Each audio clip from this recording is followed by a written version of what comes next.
Okay, so get this. Today, we're diving deep into blessings and curses. Oh, yeah, I saw this on the list. Sounded pretty interesting. Right. I mean, you hear those words and you think, like, religion, spirituality, all It's that. for sure, like mystical stuff. But the source we're looking at, it goes way deeper. It's like analytical, breaks it all down. Huh. Didn't expect that. Me neither. So it got me thinking about how we just throw these words around. Oh, you're blessed, or, darn it, I'm cursed. Yeah, totally. Like, what do those even mean? Exactly.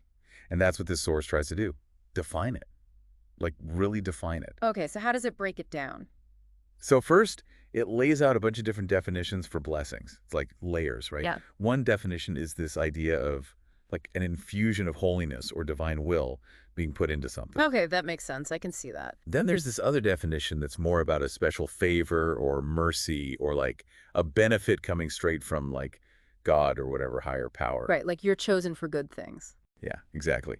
But then it gets even more interesting. The source talks about blessings as pronouncements, like words spoken that have actual power to impact people, places, even things. Whoa, okay, so it's not just like a feeling, it can actually do something. That's what it's saying. And that's what really blew my mind. Like, it's not passive.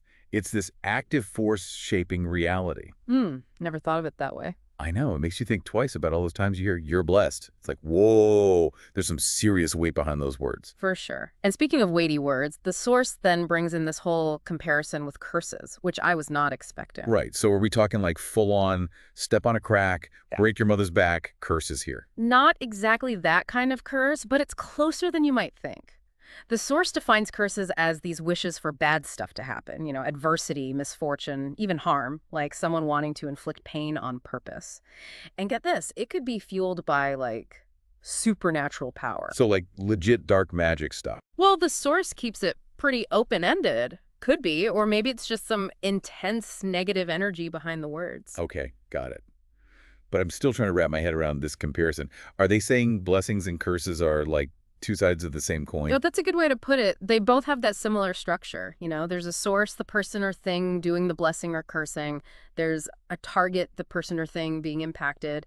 And then there's the mission, what the blessing or curse is supposed to do. Okay, that makes sense. But then it also says that for a blessing or a curse to really work, it has to come from someone with authority.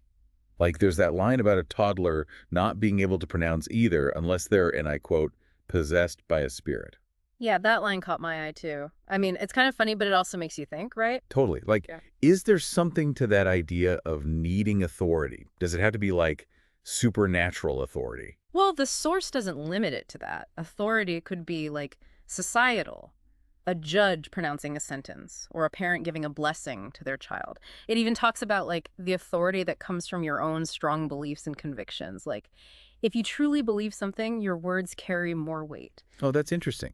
So it's not just about who you are, but also about how deeply you believe what you're saying. Exactly.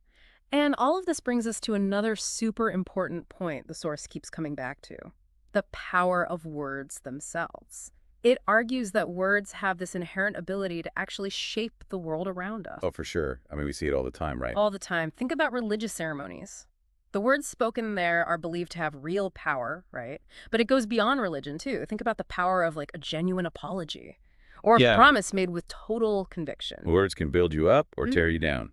Exactly. And that's what makes this whole blessing and curse comparison so powerful. It highlights how our words can be forces for good or bad.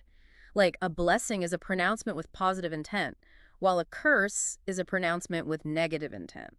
So every time we speak, we're kind of choosing which force we're putting out there. Wow. That's deep. So like every word matters. That's what this source seems to be saying. It's a challenge to be more mindful, to really think about the impact our words might have, even the small ones. Yeah. Even just a casual comment could have more power than we realize. Exactly. And that's the big question this deep dive leaves us with.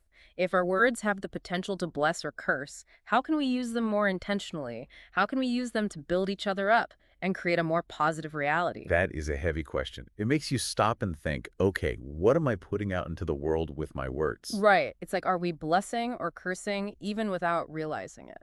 That's a powerful thought to sit with. Thanks for joining me on this deep dive. Absolutely. It was really interesting. To all our listeners out there, we hope you found this as thought-provoking as we did. And remember, the next time you're about to speak, pause for a moment. Ask yourself, is this a blessing or a curse?